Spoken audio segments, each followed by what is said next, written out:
Question 2 है exercise 3.3 8th class maths. क्या है? Consider the following parallelogram and find the values of unknown x y and z. तो हमने इनमें x y z की value निकालनी है। क्या है? सबसे पहला तो एक ये सिंपल पैरेललोग्राम है फर्स्ट पार्ट में हम अगर देखें तो आप क्या करेंगे, देखिए क्योंकि एक ए बी सी डी एक पैरेललोग्राम है, वो हमें शुरू में दिया हुआ है कि जो भी जितने भी फिगर हैं वो सब पैरेललोग्राम है। 5 के 5 फिगर जो है वो पैरेललोग्राम है। अब फर्स्ट फिगर के अंदर 100 और ये वाई बी और डी ये अपोजिट एंगल्स ऑफ पैरेललोग्राम है, ये इक्वल होंगे। तो सबसे पहले तो आप यहीं से एंगल वाई निकाल लीजिए। Y is equal to 100 degree. आप यहाँ से लिखेंगे अपोजिट एंगल्स ऑफ पैरेललोग्राम। ठीक है। अब नेक्स्ट आपके पास हमें पता है कि एडजेसेंट एंगल जो पैरेललोग्राम के हैं वो सप्लीमेंट्री होते हैं, मतलब उनका सम 180 डिग्री होता है। बी और सी ले लीजिए या बी और ए ले लीजिए, कोई भी ले सकते हैं। बी और ए भी सब एडजेसेंट एंगल हैं, बी और सी भी एडजेसेंट एंगल है। आप क्या लिखेंगे? x plus 100 degree equal to 180 degree adjacent angles of parallelogram are supplementary. ठीक है। तो अब क्या होगा, यहाँ से x प्लस 100 180 है तो x आ जाएगा 180 degree minus 100 degree equal to 80 degree.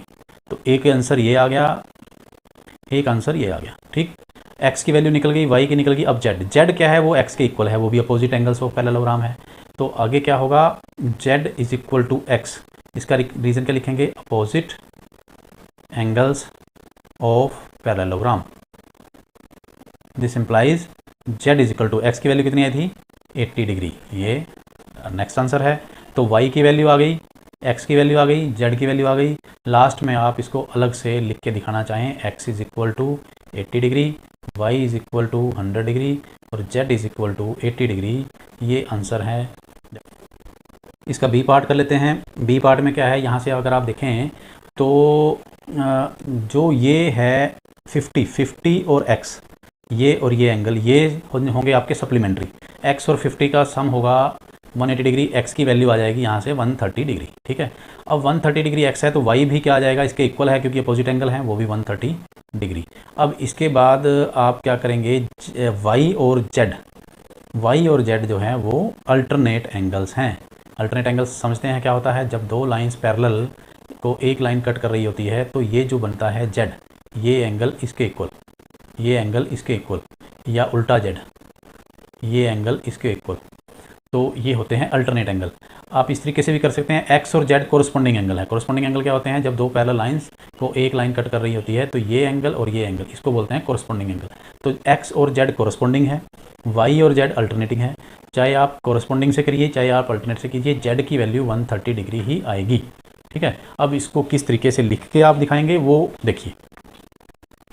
सबसे पहले आप करेंगे 50 degree plus x is equal to 180 degree. इसका रीज़न लिखेंगे adjacent angles of parallelogram are supplementary. ठीक है। अब यहाँ से ये हमने ये कर लिया, x और 50 जो है वो 180 कर लिया और x की वैल्यू यहाँ से आ जाएगी 130 degree. x is equal to 180 degree minus 50 degree is equal to 130 degree. ठीक। अब क्या करेंगे? y is equal to x, वो भी 130 degree, opposite angles of parallelogram. y is equal to x is equal to 130 degree. यहाँ पे क्या लिखेंगे? Opposite angles of parallelogram. ठीक है। अच्छा, y की वैल्यू आ गई। अब z के लिए आप अल्टरनेट लगा सकते हैं या कोरस्पॉन्डिंग लगा सकते हैं। z is equal to y is equal to 130 degree alternate angles, z is equal to y is equal to 130 degree, इसको लिखेंगे अल्टरनेट एंगल्स। ठीक। तो ये तीनों को आप लास्ट में आंसर की फॉर्म में लिख सकते हैं। x is equal to 130 degree, y is equal to 130 degree, z is equal to 130 degree answer. ठीक। दैट्स ऑल फॉर क्वेश्चन 2 का क्या है सेकंड पार्ट। अब इसका करते हैं थर्ड पार्ट। इसके थर्ड पार्ट को आप अगर देखें, यहीं से पहले फिगर में देख लेते हैं। देखिए ये है 30, अगर ये 30 है तो ये 90 है, ये 90 है, स्केयर दिया हुआ है। अगर ये 90 है तो एक्स भी 90 है, क्यों? वो होता है वर्टिकली अपोजिट एंगल। जब दो लाइंस इस तरीके से कट कर रही होती हैं तो ये एंगल इसके इक्वल होता है, इसको बोलते हैं वर्टिकल अपोजिट एंगल। तो यहाँ से पहले तो आप लिख लीजिए x is equal to 90 degree vertical opposite angle. Third part, x is equal to 130 x is equal to 90 degree, इसको आप बोलेंगे वर्टिकली अपोजिट एंगल्स। ठीक, अब x की वैल्यू आ गई। अब x के बाद आप कीजिए, इस ट्राइंगल में ले लीजिए y, x और 30। ये ट्राइंगल के 3 एंगल्स हैं, y, x और 30, तो इनका सम 180 होना चाहिए। तो वहाँ से y की वैल्यू आ जाएगी आपके पास। तो क्या करेंगे, x plus y plus 30 degree is equal to 180 degree. यहाँ पे लिखेंगे angle sum property of triangle. ठीक, तो x की वैल्यू हमने अभी अभी फाइंड आउट की थी 90 डिग्री, y की हमने करनी है 30 डिग्री ऑलरेडी है, 180 degree. This implies y is equal to 180 degree minus 30 degree minus 90 degree is equal to, ये आ जाएगा 60 डिग्री। y की वैल्यू आ गई, x की वैल्यू आ गई, x की 90 आ गई, y की 60 आ गई। तो अब यहाँ से आगे चलते हैं, क्या है z और y को आप ध्यान से देखिए। z और y क्या बन रहे हैं, अल्टरनेट एंगल बन रहे हैं। ये देखिए z और y ये बन रहे हैं, ये z है और ये y है, ये अल्टरनेट एंगल है। क्यों? क्योंकि ये दो लाइनें पैरेलल हैं और इनको एक लाइन ऐसे कट कर रही है। ये एंगल और ये एंगल अल्टरनेट एंगल होगा, y और z आपस में इक्वल होंगे। ठीक, तो y और z ये क्या होगा, alternate angle. z is equal to y is equal to 60 degree, क्या होगा, अल्टरनेट एंगल्स। तो लास्ट में आप x is equal to y is equal to z is equal to ये आंसर्स लिख सकते हैं। नेक्स्ट आगे चलते हैं, फोर्थ पार्ट में इसको देखिए ध्यान से। हमें एक एंगल दिया गया है 80 डिग्री, ये वाला, ये 80 है। अगर ये 80 है तो z 80 है क्योंकि ये बनेगा कोरस्पॉन्डिंग एंगल, y भी 80 होगा क्योंकि ये अपोजिट एंगल ऑफ पैरेललोग्राम बनेंगे। अब x और 80 का जो सम है वो 180 होगा, वहाँ से x आ जाएगा 100 डिग्री। ये सिंपल क्वेश्चन है, कोई दिक्कत नहीं है। x और 80 180 होंगे क्योंकि ये बनेंगे एडजेसेंट एंगल ऑफ पैरेललोग्राम का सम। क्या होगा, x plus 80 is equal to 180, x plus 80 is equal to 180 degree. ये क्या होगा, adjacent angles of parallelogram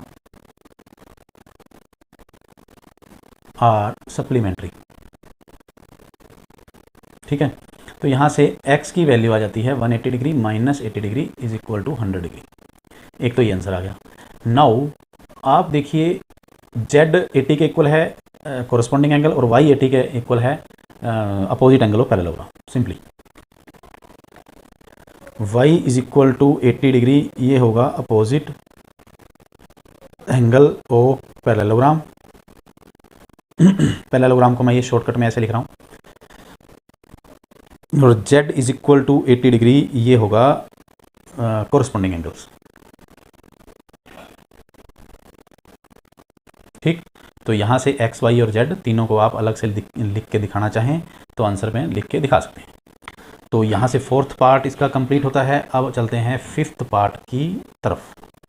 fifth part में देखिए, सबसे पहले तो ये जो 40 है, 40 और ये x और z अल्टरनेट एंगल है, y और 112 ये आपस में अपोजिट एंगल ऑफ पैरेललोग्राम है। y तो 112 हो गया, सबसे पहले y की आप वैल्यू निकाल लीजिए। तो y is equal to 112 degree, ये हो जाएगा अपोजिट एंगल्स ऑफ पैरेललोग्राम। ठीक, पहला एक इसकी वैल्यू निकल गई। नेक्स्ट हम क्या करते हैं, देखिए x और y और 40 इस ट्रायंगल के अंदर आप देखें, अगर एक्स, वाई और 40 ये 3 एंगल्स हैं इसके। तो 180 डिग्री इनका सम होगा। एक्स की वैल्यू हमें नहीं पता है, वाई की हमें पता है 112 है और एक 40 है, तो एक्स की वैल्यू आ जाएगी। उसके बाद जहाँ ये एक्स की वैल्यू आई तो जेड एक्स के इक्वल है क्योंकि वो अल्टरनेट एंगल है। तो अब हम एक्स की वैल्यू निकालते हैं ट्राइंगल के 3 एंगल का सम करके। एक्स 112, एक्स, वाई और 40। X plus y plus 40 degree is equal to 180 degree angle sum of triangle. ठीक, तो एक्स हमें निकालना है, वाई 112 है, x plus 112 degree plus 40 degree is equal to 180 degree. This implies x plus ये हो गया 152 degree equal to 180 degree. This implies x is equal to 180 degree minus 152 degree is equal to 28 degree. तो x की value आ गई 28 degree. Y की value already हम ये निकाल चुके थे। अब z is equal to x is equal to 28 degree. उसका क्या रीज़न है? Alternate angles. ठीक है, आप ध्यान से देखिए, एक्स और जेड अल्टरनेट एंगल्स हैं। ये देखिए, ये एक्स और जेड अल्टरनेट एंगल्स हैं, ये और ये। जब दो पैरेलल लाइंस को इस तरीके से एक ट्रांसवर्स लाइन कट करती है तो ये जो अल्टरनेट एंगल बनते हैं ये आपस में इक्वल होते हैं। ठीक है, तो यहाँ से आपका ये 5th पार्ट भी कंप्लीट हुआ। लास्ट में आप एक्स वाई जेड की अलग से value x equal to y equal to और जेड इक्वल टू आप यहाँ से आंसर में लिख के दिखा सकते हैं।